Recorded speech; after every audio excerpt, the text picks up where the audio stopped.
Good morning all. നമ്മൾ quantity സർവേയിൽ ബേസിക്കായിട്ടുള്ള ideas ഉണ്ടാക്കിക്കൊണ്ടിരിക്കുകയായിരുന്നു. കുറച്ച് കാര്യങ്ങൾ നമ്മൾ ചർച്ച ചെയ്തു, കുറച്ച് പ്രധാനപ്പെട്ട ടേംസ് നമ്മൾ ഡിസ്കസ് ചെയ്തു, അല്ലെങ്കിൽ ബേസിക്കായിട്ടുള്ള കാര്യങ്ങൾ നമ്മൾ മനസ്സിലാക്കി. എന്താണ് എസ്റ്റിമേഷൻ, എന്താണ് ക്വാണ്ടിറ്റി സർവേയിങ്, എന്താണ് ക്വാണ്ടിറ്റി സർവേയുടെ ഡ്യൂട്ടീസ്, അതുപോലെ എസ്റ്റിമേഷൻ കോസ്റ്റിംഗ് എന്താണ്, എസ്റ്റിമേഷൻ ചെയ്യാനായിട്ട് എന്തെല്ലാം ഡീറ്റെയിൽസ് നമുക്ക് ആവശ്യമുണ്ട്, അതുപോലെ ടൈപ്പ് ഓഫ് എസ്റ്റിമേഷൻ എന്താണെന്നുള്ളത് നമ്മൾ സ്റ്റാർട്ട് ചെയ്തു. ഓക്കെ, അപ്പോൾ നമ്മളിന്ന് അതിൻ്റെ ബാക്കിയായിട്ടുള്ള ടൈപ്പ് ഓഫ് എസ്റ്റിമേഷൻ എന്താണെന്നുള്ള ഡീറ്റെയിൽ ആയിട്ട് നോക്കുകയാണ്. 3 ടൈപ്പിലാണ് എസ്റ്റിമേഷൻ പറയുന്നത്. 1 approximate estimate, 2 detailed estimate, 3 abstract of estimate എന്ന് പറഞ്ഞാൽ നമുക്ക് കാറ്റഗറൈസ് ചെയ്യാം. ഇതിൽ ആദ്യം പറഞ്ഞ രണ്ടെണ്ണം നമുക്ക് മെയിനായിട്ട് കാറ്റഗറി ആയിട്ട് പറയാൻ പറ്റുക, approximate estimate and detailed estimate. അപ്പോൾ അതിന് പേരിൽ നിന്ന് തന്നെ എന്താണെന്നുള്ളത് നമുക്ക് മനസ്സിലാവും. ഒന്ന് അപ്രോക്സിമേറ്റ് ആണ്, ഒന്ന് ഡീറ്റെയിൽ ആണ്. ആ പേര് ഉദ്ദേശിക്കുന്നത് തന്നെയാണ് ആ ടേമും ഉദ്ദേശിക്കുന്നത്. ഓക്കെ, അപ്പോൾ നമുക്ക് അപ്രോക്സിമേറ്റ് എസ്റ്റിമേറ്റ് എന്താണെന്നുള്ളത് നോക്കാം. It is also called rough estimate എന്നാണ് പറയുന്നത്. ഒരു റഫായിട്ട് എടുക്കുന്ന എസ്റ്റിമേറ്റ്, റഫ് എസ്റ്റിമേറ്റ് ആണ് അപ്രോക്സിമേറ്റ് എസ്റ്റിമേറ്റ് എന്ന് പറയുന്നത്. അപ്പോൾ ജസ്റ്റ് ക്വാണ്ടിറ്റി നമ്മൾ കാണാം, നമുക്ക് ആദ്യത്തെ ആവശ്യത്തിന് എത്ര റേറ്റ് ആവും എന്നുള്ളത് ഏകദേശം ഒരു ബിൽഡിങ്ങിന് മനസ്സിലാവാൻ, അതേമാതിരി ടെക്നിക്കൽ സാങ്ഷൻസിന് വേണ്ടിയിട്ട്, അഡ്മിനിസ്ട്രേറ്റീവ് സാങ്ഷൻസിനൊക്കെ വേണ്ടിയിട്ട്. അതായത് ആദ്യം നമ്മളൊരു പ്രൊജക്റ്റ് കൊടുത്താൽ അതിനൊരു സാങ്ഷൻ എടുക്കാമല്ലേ, അത് ചെയ്യാൻ പറ്റും. അല്ലെങ്കിൽ സർക്കാർ ഒരു പദ്ധതിയാണെങ്കിൽ സർക്കാരിന് ഫണ്ട് അനുവദിക്കണം. ഫണ്ട് അനുവദിക്കണമെങ്കിൽ ഏകദേശം ഇതിന് എത്ര ചിലവ് വരും എന്ന് പറഞ്ഞിട്ടൊരു പ്രൊജക്റ്റ് നമ്മൾ സബ്മിറ്റ് ചെയ്യണം അല്ലേ. അപ്പോൾ അങ്ങനത്തെ ഒരു കേസിൽ ഏകദേശം എത്ര വില വരും എന്നുള്ളത് അത് അക്യുറേറ്റ് വാല്യൂ ആയിരിക്കില്ല, പക്ഷെ എന്തായാലും ഏകദേശം അതിനോട് അടുത്ത് നിൽക്കുന്ന കറക്റ്റ് വാല്യൂവിനോട് അടുത്ത് നിൽക്കുന്ന ഒരു വാല്യൂ ആയിരിക്കും. അങ്ങനെയുള്ള ഒരു എസ്റ്റിമേറ്റ് നമ്മൾ എടുക്കുന്നതിനാണ് നമ്മൾ എന്താ പറയുക, അപ്രോക്സിമേറ്റ് എസ്റ്റിമേറ്റ് എന്ന് പറയുക. Rate is determine from work experience or from similar type of work എന്നാണ് ഇതിൽ പറയുന്നത്. അതായത് ഒരു എക്സ്പീരിയൻസ്ഡ് സർവേയർക്ക് എന്ത് ചെയ്യാൻ പറ്റും, ഏകദേശം ഒരു ബിൽഡിംഗ് കാണുമ്പോൾ പ്രീവിയസ് എക്സ്പീരിയൻസ്, മുന്നേ അതേപോലുള്ള ബിൽഡിങ്സൊക്കെ ചെയ്ത പരിചയത്തിൽ നിന്ന് അയാൾക്ക് എന്ത് പറയാൻ പറ്റും. അല്ലെങ്കിൽ ഇപ്പോൾ പുതിയതായിട്ട് വരുന്ന ആളുകൾ ആണെങ്കിൽ തന്നെ മുന്നേ ചെയ്ത സിമിലർ വർക്കിനെ ബേസ് ചെയ്തുകൊണ്ട് അവർക്ക് എന്ത് ചെയ്യാൻ പറ്റും, ഏകദേശം ഇത്ര വില വരും അപ്രോക്സിമേറ്റ് ആയിട്ട് നമുക്ക് കണക്കാക്കാൻ പറ്റും. ഇതിന് വേറെ പേരും കൂടി പറയും, പ്രിലിമിനറി എസ്റ്റിമേറ്റ്. യൂഷ്വലി ഉപയോഗിക്കുന്ന ഒരു പേരാണ് പ്രിലിമിനറി എസ്റ്റിമേറ്റ് എന്നുള്ളത്. പ്രിലിമിനറി ആയിട്ട് നമ്മൾ ആദ്യം ചെയ്യുന്ന എസ്റ്റിമേറ്റ് ആയതുകൊണ്ട് പ്രിലിമിനറി എസ്റ്റിമേറ്റ് എന്നും അപ്രോക്സിമേറ്റ് എസ്റ്റിമേറ്റിനെ നമ്മൾ പറയും. ഓക്കെ, അപ്രോക്സിമേറ്റ് എസ്റ്റിമേറ്റിൻ്റെ ഡീറ്റെയിൽ ആയിട്ട് ബാക്കി വരുന്ന ടൈപ്സിലേക്ക് നമുക്ക് വഴിയെ വരാം. അതിന് മുന്നേ നമുക്ക് ഡീറ്റെയിൽഡ് എസ്റ്റിമേറ്റ് എന്താണെന്ന് നോക്കാം. സ്വാഭാവികമായിട്ട് എന്തായിരിക്കും, പ്രിലിമിനറി എസ്റ്റിമേറ്റ് അല്ലെങ്കിൽ abstract estimate, approximate estimate, abstract എസ്റ്റിമേറ്റും അതിന് പറയും. അത് നമ്മൾ ഏകദേശം ഒരു റേറ്റാണ് കണക്കാക്കുന്നത്. ഇനി ഡീറ്റെയിൽ എസ്റ്റിമേറ്റിലേക്ക് വരുമ്പോൾ it is an accurate estimate in which each items of work worked out separately. അതായത് ഓരോ വർക്കും, ഇപ്പോൾ നമ്മളൊരു ബിൽഡിംഗ് കൺസ്ട്രക്ഷൻ തന്നെ നമുക്ക് ആലോചിക്കാം. അങ്ങനെയാണെങ്കിൽ അതിന് ഓരോ സ്റ്റേജസ് ഓഫ് വർക്ക് ഉണ്ടാവും അല്ലേ. എർത്ത് വർക്ക്, ഫൗണ്ടേഷൻ, അത് കഴിഞ്ഞ് സൂപ്പർ സ്ട്രക്ചറിലേക്ക് നമ്മൾ വന്നു, അതിൽ ഓരോ പാർട്സ് ഉണ്ടാവും, മേസണറി, പ്ലാസ്റ്ററിങ്, അങ്ങനെ ഓരോ വർക്കിനും ഡീറ്റെയിൽ ആയിട്ട് അതിൻ്റെ കാൽക്കുലേറ്റ് ചെയ്ത് ഡ്രോയിങ്സ് വെച്ച് കാൽക്കുലേറ്റ് ചെയ്തിട്ട് അതിനെ ഓരോന്നിനും ഇത്ര എമൗണ്ട് വരുന്നു, അതിൽ നിന്ന് ടോട്ടൽ എമൗണ്ട് കണ്ടുപിടിക്കുന്ന രീതിക്കാണ് എന്ത് പറയുക, ഡീറ്റെയിൽഡ് എസ്റ്റിമേറ്റ് അല്ലെങ്കിൽ ഡീറ്റെയിൽഡ് എസ്റ്റിമേഷൻ എന്ന് പറയാം. യൂഷ്വലി നമ്മൾ താഴെ ടേബിൾ കൊടുത്തിട്ടുണ്ട്, ആ ടേബിളിൽ പ്രകാരമാണ് എന്ത് ചെയ്യുക, നമുക്ക് ഡീറ്റെയിൽ എസ്റ്റിമേറ്റ് കണ്ടുപിടിക്കാനുള്ള ഒരു സൗകര്യമായിട്ട് നമുക്ക് ചെയ്യാൻ പറ്റുക. അപ്പോൾ അതിൽ ടേബിൾസിലുള്ള കോളംസ് ഓരോന്ന് ശ്രദ്ധിക്കുക. ഡിസ്ക്രിപ്ഷനാണ് ആദ്യം, സീരിയൽ നമ്പർ, അത് കഴിഞ്ഞാൽ ഡിസ്ക്രിപ്ഷനാണ്, ഏത് ഐറ്റം വർക്കാണ്, എന്താണ് ചെയ്യുന്നത് എന്നുള്ളത്. പിന്നെ നമ്പർ, എത്ര എണ്ണം ഇതേപോലത്തെ ചെയ്യുന്നുണ്ട്. ഇപ്പോൾ നമ്മൾ ഒരു ഫൂട്ടിങ് ചെയ്യുകയാണെങ്കിൽ അല്ലെങ്കിൽ PCC ചെയ്യുകയാണെങ്കിൽ ചിലപ്പോൾ എന്ത് ചെയ്യണം, ഒരു ടൈപ്പിൽ തന്നെ ഒരു ഡയമെൻഷനിൽ തന്നെ 2-3 വർക്ക് ഉണ്ടാവും. അല്ലെങ്കിൽ നമ്മളൊരു ഡോറ് ഫിറ്റ് ചെയ്യണം. അപ്പോൾ ഫ്രണ്ട് ഡോറാണെങ്കിൽ ഫ്രണ്ടിലും ബാക്കിൽ നമ്മൾ ഒരേപോലത്തെ ഡോറ്, അപ്പോൾ അത് 2 നമുക്ക് പറയാൻ പറ്റും അല്ലേ. അങ്ങനെ ഒരേ ഐറ്റംസ് എത്ര എണ്ണം കൊടുക്കുന്നത് നമ്പർ കൊണ്ട് ഉദ്ദേശിക്കുന്നത്. പിന്നെ നമ്മൾ ക്വാണ്ടിറ്റി കാണാൻ വേണ്ടി, നമ്മൾ ക്വാണ്ടിറ്റി എത്തിയിട്ടില്ല എങ്കിലും നമുക്കൊരു സാധാരണ ഒരു ബോക്സ് നമുക്ക് തരികയാണ്. ആ ബോക്സിൻ്റെ ഒരു സൈഡ് എടുക്കണം, അല്ലെങ്കിൽ നമുക്കൊരു ചുമരിൽ ഒരു പേപ്പർ ഒട്ടിക്കണം നമുക്ക്. അപ്പോൾ അത് എത്ര ഏരിയ ഉണ്ട് നമ്മൾ കാണണമെങ്കിൽ എങ്ങനെ കാണും, അതിൻ്റെ ഏരിയ നീളം ഇൻറ്റു വീതി മൾട്ടിപ്ലൈ നമുക്ക് അതിൻ്റെ ഏരിയ കിട്ടും അല്ലേ. ഇനി അല്ല, ഒരു ബോക്സ് ഉണ്ട്, ആ ബോക്സിൻ്റെ വോളിയം എത്രയാണ് കാണുന്നത് വെച്ചാൽ നീളം ഇൻറ്റു വീതി ഇൻറ്റു ഡെപ്ത്ത് അല്ലെങ്കിൽ ഹൈറ്റ് ചെയ്താൽ നമുക്ക് അതിൻ്റെ വോളിയം കിട്ടും. ഓക്കെ, അപ്പോൾ ആ ഡയമെൻഷൻസാണ് അടുത്ത കോളംസിൽ. ലെങ്ത്ത്, ബ്രെഡ്ത്ത്, അതേപോലെ ഡെപ്ത്ത്, അത് ഏതാണെന്നാണ് അതിൽ അവിടെ നമ്മൾ മാർക്ക് ചെയ്യേണ്ടത്. നമുക്ക് ഫിഗറിൽ നിന്ന് അല്ലെങ്കിൽ ഡ്രോയിങ്സിൽ നിന്ന് അതിൻ്റെ ഡയമെൻഷൻസ് കിട്ടും, അത് മാർക്ക് ചെയ്യുക. അടുത്ത കോളത്തിൽ ക്വാണ്ടിറ്റി, ഇതെല്ലാം മൾട്ടിപ്ലൈ ചെയ്ത് കഴിഞ്ഞാൽ നമുക്ക് എന്ത് കിട്ടും, എത്ര എണ്ണം ഉണ്ടോ ഇൻറ്റു നീളം ഇൻറ്റു വീതി ഇൻറ്റു ഡെപ്ത്ത്, അത് വോളിയത്തിലാണെങ്കിൽ അത്രയും മൾട്ടിപ്ലൈ ചെയ്ത് നമുക്ക് എന്ത് കിട്ടും, ഇത്രയും വോളിയം എന്ന് അതിൻ്റെ ക്വാണ്ടിറ്റി നമുക്ക് കിട്ടും. ഇങ്ങനെയാണ് നമ്മൾ ക്വാണ്ടിറ്റി കാൽക്കുലേറ്റ് ചെയ്യുക. അപ്പോൾ ഡീറ്റെയിൽ എസ്റ്റിമേറ്റിൽ യൂഷ്വലി ക്വാണ്ടിറ്റി കാൽക്കുലേറ്റ് ചെയ്യുകയാണ് നമ്മൾ ചെയ്യുന്നത്. ഡീറ്റെയിൽ ആയിട്ടുള്ള ക്വാണ്ടിറ്റി കാൽക്കുലേറ്റ് ചെയ്യുന്ന പരിപാടിയാണ് ഡീറ്റെയിൽഡ് എസ്റ്റിമേറ്റ്. നമ്മൾ അബ്സ്ട്രാക്ട് എസ്റ്റിമേറ്റിനെ കുറിച്ച് പറഞ്ഞു, അബ്സ്ട്രാക്ട് ഓഫ് എസ്റ്റിമേറ്റിനെ കുറിച്ച് പറഞ്ഞു. ഇത് ഡീറ്റെയിൽഡ് എസ്റ്റിമേഷൻ്റെ കണ്ടിന്യൂഷനായിട്ട് നമുക്ക് വേണമെങ്കിൽ പറയാം. അല്ലെങ്കിൽ ഡീറ്റെയിൽഡ് എസ്റ്റിമേറ്റ് നമ്മൾ കണ്ടുപിടിക്കുന്ന ക്വാണ്ടിറ്റിയുടെ റേറ്റ് നമ്മൾ അനാലിസിസ് ചെയ്യുന്നതിന് അബ്സ്ട്രാക്ട് ഓഫ് എസ്റ്റിമേറ്റ് എന്നാണ് പറയുക. അതൊരു എസ്റ്റിമേഷൻ്റെ ടൈപ്പായിട്ട് നമുക്ക് വേണമെങ്കിൽ പറയാം. അല്ലെങ്കിൽ എന്താണ്, ഇത് ഡീറ്റെയിൽഡ് എസ്റ്റിമേറ്റിൻ്റെ ഭാഗമായിട്ടാണ് നമ്മൾ എടുക്കുന്നത്. അല്ലെങ്കിൽ അതിൽ റേറ്റ് കണ്ടുപിടിക്കാൻ നമ്മൾ ഉപയോഗിക്കുന്നത് അബ്സ്ട്രാക്ട് ഓഫ് എസ്റ്റിമേറ്റ് ആണ്. ഇതിൽ ചെയ്തതെന്ന് വെച്ചാൽ ഓരോ വർക്കിൻ്റെ ഡീറ്റെയിൽ ആയിട്ടുള്ള ക്വാണ്ടിറ്റി നമുക്ക് കിട്ടി, അതിൻ്റെ റേറ്റ്. ഇപ്പോൾ കോൺക്രീറ്റ് ഒരു 5 m³ എന്ന് കിട്ടി. m³ അല്ലെങ്കിൽ വോളിയത്തിലേക്ക് നമ്മൾ കോൺക്രീറ്റിൻ്റെ വാല്യൂ കണക്കാക്കുക. നമുക്ക് വഴി അത് ഡീറ്റെയിൽ ആയിട്ട് മനസ്സിലാക്കും. അപ്പോൾ ഒരു m³ 100 രൂപയാണെന്ന് നമുക്കറിയാമെങ്കിൽ അതാണ് നമ്മൾ എഴുതേണ്ടത്. ഐറ്റംസ് ഓഫ് വർക്കിൽ നമ്മൾ ആദ്യം വർക്കിൻ്റെ ഐറ്റം എഴുതി, ഐറ്റം നമ്പർ എഴുതി, 1 ഇട്ടു, ഡിസ്ക്രിപ്ഷൻ ക്വാണ്ടിറ്റി വർക്കാണ് എഴുതി. ക്വാണ്ടിറ്റി നമ്മൾ ഓൾറെഡി ഡീറ്റെയിൽ എസ്റ്റിമേറ്റിൽ ക്വാണ്ടിറ്റി കണ്ടുപിടിച്ചിട്ടുണ്ടാവും. 5 m³ നമ്മൾ കണ്ടുപിടിച്ചിരുന്നു. യൂണിറ്റ് ഏത് യൂണിറ്റിലാണ്, m³ റേറ്റ് ഒരു യൂണിറ്റിന് എത്ര റേറ്റ് എന്നുള്ളതാണ്. പെർ യൂണിറ്റ് എന്നുള്ള അടുത്ത കോളത്തിൽ എത്ര യൂണിറ്റാണ്. അപ്പോൾ ഒരു m³ നമ്മൾ അത്രയും എന്നുള്ളത് റേറ്റ് നമ്മൾ 100 രൂപയാണെന്ന് കണക്കാക്കുക. അപ്പോൾ റേറ്റിൽ നമ്മൾ 100 കൊടുക്കുക. അപ്പോൾ ക്വാണ്ടിറ്റിയും ആ റേറ്റും മൾട്ടിപ്ലൈ ചെയ്ത് കഴിഞ്ഞാൽ നമുക്ക് ഇത് കിട്ടും, ടോട്ടൽ എമൗണ്ട് കിട്ടും. 5 m³ അത് എത്രയാണ്, ഒരു m³ 100 രൂപയാണ്.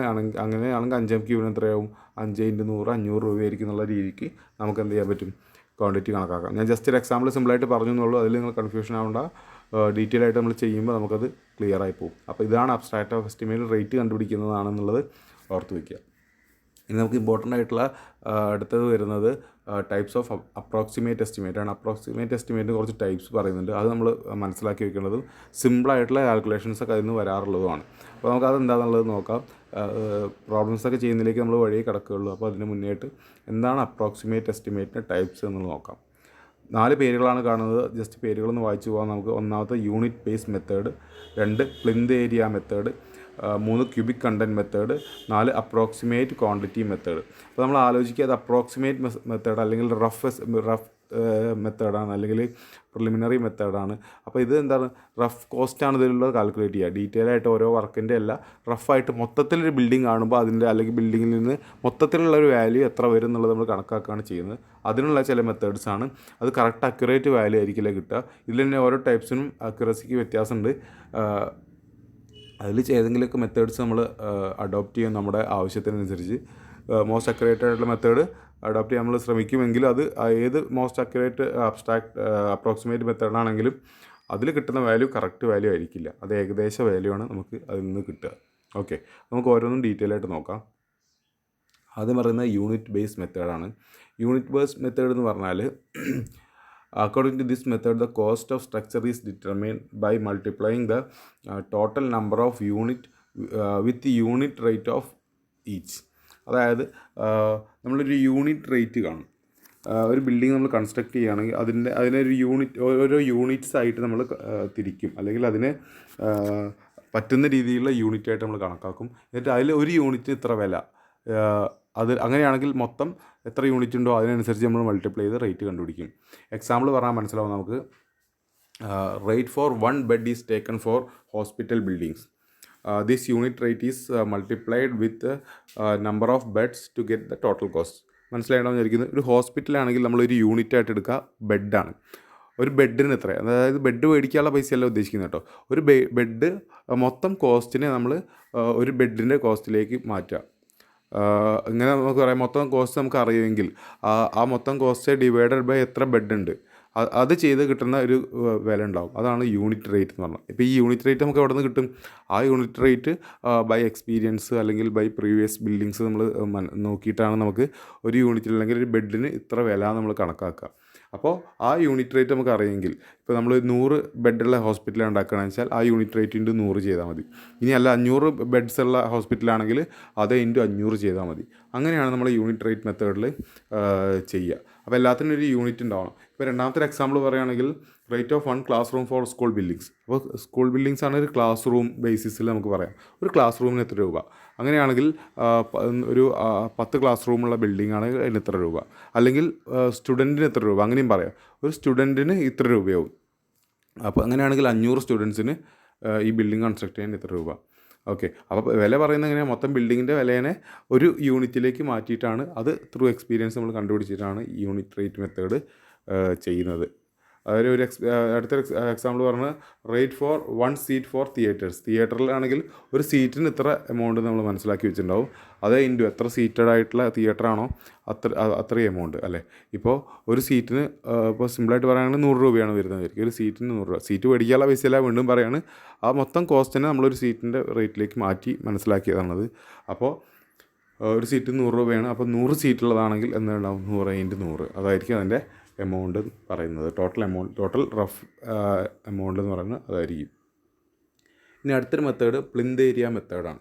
ഇപ്പോൾ നമ്മൾ നമ്പറായിട്ടാണ് മൾട്ടിപ്ലൈ ചെയ്തെങ്കിൽ പ്ലിന്ത് ഏരിയയിൽ നമ്മൾ കണ്ടുപിടിക്കുക, ഒരു ഏരിയ, ഒരു യൂണിറ്റ് ഏരിയയ്ക്ക് ഇത്ര എമൗണ്ട് നമ്മൾ കണക്കാക്കിയിട്ടുണ്ടാവും. ഈ പറഞ്ഞ പോലെ പ്രീവിയസ് എക്സ്പീരിയൻസിൽ നിന്നും അല്ലെങ്കിൽ പ്രീവിയസ് ഇതേപോലെ സിമിലർ ബിൽഡിങ്സിൽ നിന്നൊക്കെ നമ്മൾ ഒരു ഏരിയയ്ക്ക്, ഇപ്പോൾ സ്ക്വയർ ഫീറ്റിലാണെങ്കിൽ ഒരു സ്ക്വയർ ഫീറ്റിന് ഇത്ര വില നമുക്ക് കിട്ടിയിട്ടുണ്ടാവും.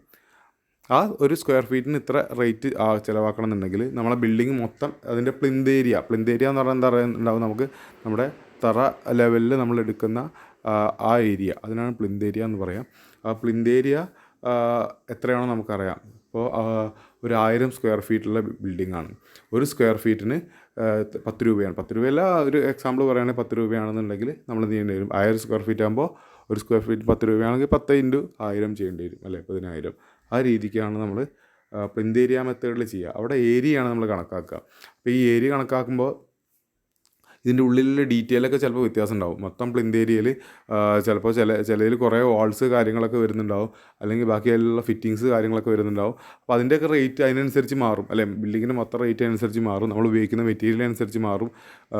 ചിലപ്പോൾ വലിയ ഹോളാണെങ്കിൽ അതിന് ഏരിയ ഉണ്ടാവും, പക്ഷേ അതിൻ്റെ ഇടയിൽ സെപ്പറേഷൻ വാൾസ് കാര്യങ്ങളൊന്നും ഉണ്ടാവില്ല. അപ്പോൾ അതിൽ ഒരു എക്സാമ്പിളായിട്ട് പറയുകയാണെങ്കിൽ അതിൽ വില വ്യത്യാസം വരാം, പക്ഷേ നമുക്കൊരു ഏകദേശ വില കണ്ടുപിടിക്കാനാണ് നമ്മൾ ഉപയോഗിക്കുന്നത്.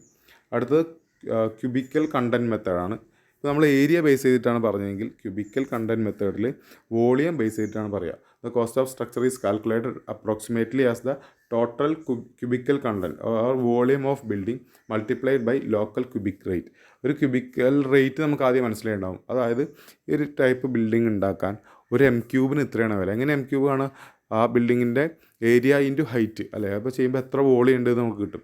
അതും ഏകദേശം ഒരു അളവാണ്, എല്ലാ ഭാഗവും ഒരേപോലെ ആയിക്കൊള്ളണമെന്നില്ല, അല്ലെങ്കിൽ നമ്മൾ ഓരോ ഭാഗത്തിൻ്റെയും നീളം വീതിയും ഹൈറ്റും പിടിക്കുന്നൊന്നുമില്ല. പക്ഷേ ഏകദേശം വില വെച്ചിട്ട് നമ്മൾ അതിൻ്റെ വോളിയം കാണും.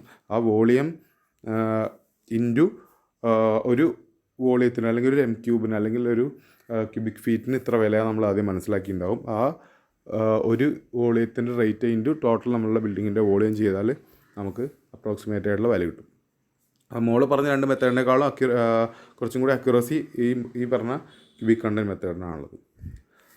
അടുത്ത മെത്തേഡ് എന്ന് പറഞ്ഞാൽ അപ്രോക്സിമേറ്റ് ക്വാണ്ടിറ്റി മെത്തേഡാണ്.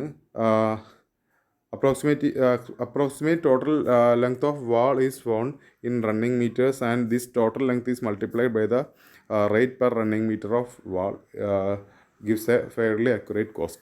അതായത് കുറച്ചും കൂടി അക്യുറേറ്റ് ആയിട്ട് മെത്തേഡ് അവിടെ റണ്ണിങ് ഫീറ്റിൽ അല്ലെങ്കിൽ ലെങ്ത്ത് മെഷർ ചെയ്തിട്ടാണ്, റണ്ണിങ് മീറ്റേഴ്സ് അല്ലെങ്കിൽ റണ്ണിങ് ഫീറ്റിലൊക്കെയാണ് നമ്മളിത് കണക്കാക്കുക. അതായത് മൊത്തം വാളിൻ്റെ ലെങ്ത്ത് നമ്മൾ കണക്കാക്കും.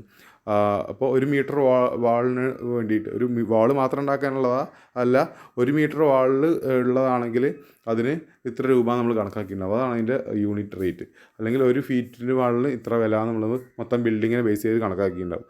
മൊത്തം വാളിൻ്റെ ലെങ്ത്ത് നമ്മൾ കണ്ടുപിടിക്കും. എന്നിട്ട് അത് ഈ മൊത്തം ഈ ഒരു യൂണിറ്റ് റേറ്റിനോട് നമ്മൾ മൾട്ടിപ്ലൈ ചെയ്യും. അങ്ങനെയാണ് നമുക്ക് അപ്രോക്സിമേറ്റ് ക്വാണ്ടിറ്റി മെത്തേഡിൽ കണ്ടുപിടിക്കുക. അപ്പോൾ ഇതെന്താ വെച്ചാൽ വാൾസ് ഡീറ്റെയിൽസൊക്കെ ഉള്ളിൽ അധികം വരുന്നതിനനുസരിച്ച് അതിന് വില കൂടും അല്ലേ. ആ മോള് പറഞ്ഞ രണ്ട് മെത്തേഡിൽ ഇപ്പോൾ ക്യൂബിക് കണ്ടൻറ്റ് മെത്തേഡിൽ ഇപ്പോൾ നമ്മൾ പറഞ്ഞ മാതിരി നമ്മളൊരു വീടും ഒരു ഹാളും കൺസിഡർ ചെയ്യാൻ വിചാരിക്കുക. അപ്പോൾ വീട്ടിൽ ഒരേ സ്ക്വയർ ഫീറ്റ് ആണെങ്കിൽ കൂടി, അല്ലെങ്കിൽ ഒരേ സ്ക്വയർ ഫീറ്റ് അതായത് ഒരേ ഹൈറ്റുമാണ്, അപ്പോൾ വോളിയം സെയിം ആയിരിക്കും അല്ലേ. പക്ഷേ റെസിഡൻഷ്യൽ ബിൽഡിംഗ് ആണ്, അതിൻ്റെ ഉള്ളിൽ കുറേ വാൾസ് കാര്യങ്ങളൊക്കെ ഉണ്ടാവും, ഡീറ്റെയിലിംഗ് കൂടുതൽ, അപ്പോൾ അതിന് കോസ്റ്റ് കൂടും സ്വാഭാവികമായിട്ടും. പക്ഷേ നമ്മളെ മെത്തേഡിൽ എടുക്കുമ്പോൾ എന്താ ഉണ്ടാവുക, രണ്ടിനും ഒരേ റേറ്റ് ആവും ഉണ്ടാവുക. ഒരേ ഏരിയയും ഒരേ ഹൈറ്റും ആണെങ്കിൽ ഒരേ വോളി ആയിരിക്കും, അപ്പോൾ ഒരേ റേറ്റ് ഉണ്ടാവുക. അപ്പോൾ ഇന്റീരിയർ മെത്തേഡിലും അതെ, ക്യൂബിക്കൽ കണ്ടൻറ് മെത്തേഡിലും അതെ. അപ്പോൾ എന്ത് സംഭവിക്കും, അത്ര അക്യുറേറ്റ് ആയിരിക്കില്ല. പക്ഷേ ഇവിടെ വാളിൻ്റെ മൊത്തത്തിലുള്ള ലെങ്ത് എടുത്തിട്ടാണല്ലോ ചെയ്യുന്നത്. അപ്പോൾ ബാക്കിയുള്ള ഇതൊക്കെ അപേക്ഷിച്ചിട്ട് കുറച്ചും കൂടി അക്യുറേറ്റ് ആയിട്ടുള്ള മെത്തേഡ് എന്ന് പറയുന്നത് അപ്രോക്സിമേറ്റ് ക്വാണ്ടിറ്റി മെത്തേഡ് എന്നുള്ളതാണ്. ഓക്കെ, ഇനി നമ്മൾ എസ്റ്റിമേറ്റിനെ കുറിച്ച് പറയാം. എന്താണ് എസ്റ്റിമേറ്റ് ഉണ്ടാക്കുന്നതിൻ്റെ ആവശ്യം എന്നുള്ളത് ജസ്റ്റ് ഒന്ന് ഡിസ്കസ് ചെയ്യാം. കുറേ കാര്യങ്ങളുണ്ട്, ജസ്റ്റ് 1-2 പോയിൻറ്റ്സ് നോട്ട് ചെയ്തെന്നുള്ളൂ. എസ്റ്റിമേറ്റ് എന്താണെന്നുള്ളത് മനസ്സിലാക്കി മൊത്തം എമൗണ്ട് നമ്മൾ ഫോർകാസ്റ്റ് ചെയ്യുക, മുൻകൂട്ടി തന്നെ എത്ര എമൗണ്ട് വരും എന്നുള്ളത് കണ്ടുപിടിക്കുന്നതാണ് എസ്റ്റിമേറ്റ് എന്ന് പറയുന്നത്. അതിൻ്റെ ആവശ്യങ്ങൾ നമുക്ക് നോക്കുകയാണെങ്കിൽ, to know the quantities of items of work, materials and labour. ഒന്നാമത്തെ കാര്യം തന്നെ എത്ര ലേബർ വേണം, എത്ര ക്വാണ്ടിറ്റി ഓഫ് ഐറ്റംസ് വേണം, എത്ര വില വരും എന്നൊക്കെ ഉള്ളത് നമ്മൾ ആദ്യം കണ്ടുപിടിക്കുക. അങ്ങനെയാകുമ്പോൾ നമുക്ക് മുൻകൂട്ടി സ്റ്റോർ ചെയ്യാനും അല്ലെങ്കിൽ അതിൻ്റെ അവൈലബിലിറ്റി നോക്കാനും പിന്നെ അങ്ങനത്തെ കാര്യങ്ങളൊക്കെ നമുക്ക് വർക്ക് സ്പീഡാക്കാനുള്ള കാര്യങ്ങൾ ചെയ്യാൻ നമുക്ക് സാധിക്കും.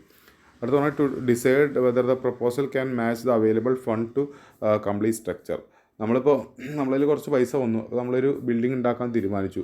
അപ്പോൾ നമ്മൾ നമ്മുടെ ആവശ്യങ്ങളൊക്കെ വെച്ചുകൊണ്ട് ഒരു എസ്റ്റിമേറ്റ് തയ്യാറാക്കി, പ്ലാൻ ചെയ്ത് എസ്റ്റിമേറ്റ് തയ്യാറാക്കി.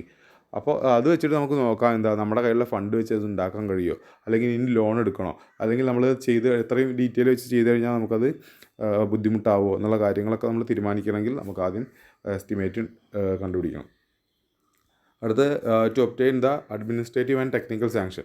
ഒരു ബിൽഡിംഗ് നമ്മൾ ഉണ്ടാക്കുകയാണെങ്കിൽ അതിന് കുറച്ച് സാങ്ഷൻസ് നമ്മൾ മേടിക്കണം. അപ്പോൾ ഒരു ഗവൺമെൻറ് പ്രൊജക്റ്റ് ആണെങ്കിൽ അതിന് കുറേ ടൈപ്പ് ഓഫ് സാങ്ഷൻസ് മേടിച്ചാലാണ് നമുക്ക് ഉണ്ടാക്കാൻ പറ്റുക.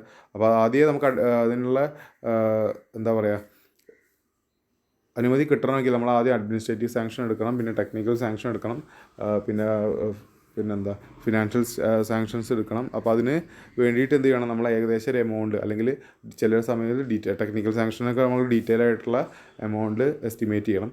അപ്പോൾ അങ്ങനെ ചെയ്യുന്നെങ്കിൽ സാങ്ഷൻ കിട്ടാൻ വേണ്ടി ഇത്ര രൂപയാവും അത് ചെയ്യാം എന്ന് സാങ്ഷൻ കിട്ടാൻ വേണ്ടിയിട്ടും നമ്മൾ എസ്റ്റിമേറ്റ് തയ്യാറാക്കണം.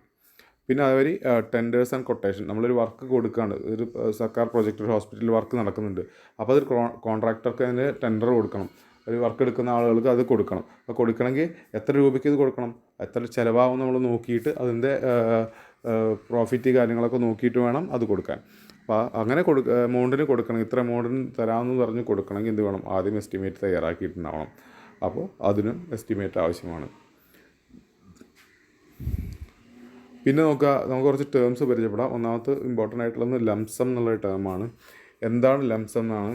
At the time of estimate preparation, it is not possible to work out quantities of minor items such items called lump sum items.